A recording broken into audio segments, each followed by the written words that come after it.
Spirit, lead me. Spirit, take me to deeper waters.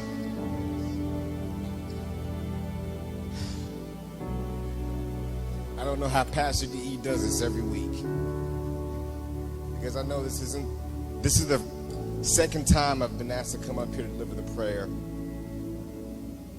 I even forgot and left my notes on the podium. No, don't bring them. I was apparently meant to leave them.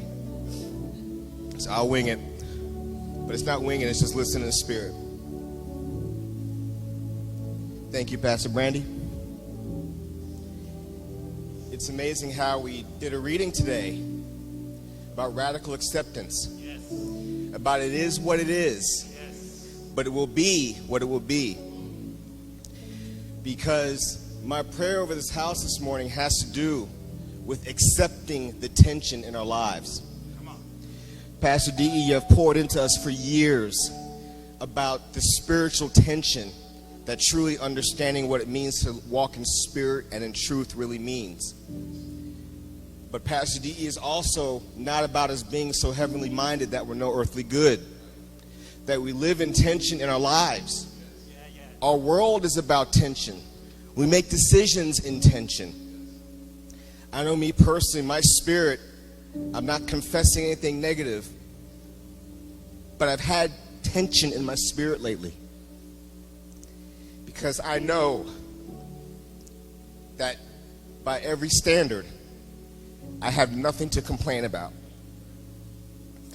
On the other side of that camera right now is an amazing wife who even today is in the midst of making yet another major step toward the dream she's been working for almost our entire marriage. I have a wonderful daughter who I don't know what I'd do helping raise my son without her. And my little buddy, Trey, you never know that he's 4 years old, having lived the last 6 months of his life in this spirit of wearing masks and being scared of everybody, because his spirit is so amazing. My parents, my in-laws, my job, this ministry, y'all, you have no idea what they are doing to bring to you on that camera, in your living room, what we're used to seeing out here where there's nobody. I'm sorry. Where there's not very as many people as we're used to seeing. Yet that spirit, I can promise you, is still here. It's still being delivered by our pastoral team, by our singers, by our band, by all the people behind the scenes. The spirit is still here. But there are things out there. There is injustice. There is a virus out there that is very dangerous. But you know what? We have to find that midway road. We have to figure out how to live in that tension. We have to understand that it is okay to acknowledge that there's a virus out there that is very dangerous.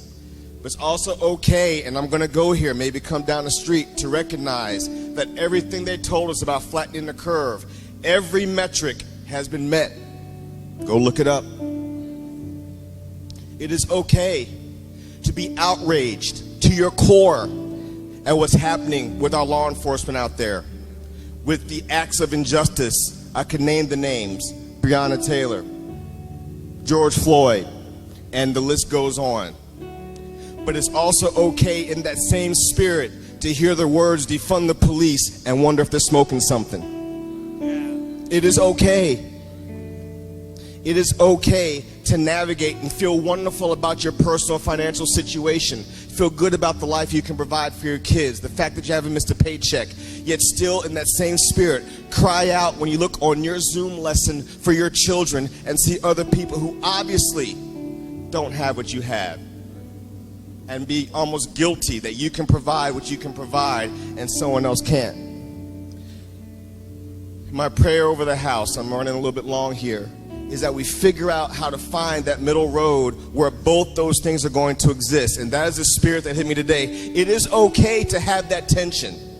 It is okay to just walk knowing that you feel one way, and as you advocate for one thing, this other thing over here is telling you that's not the greatest thing out there. It's okay. It's okay to believe that government is a little bit too big and vote one certain direction, knowing who you might help reelect. Yeah, I went there.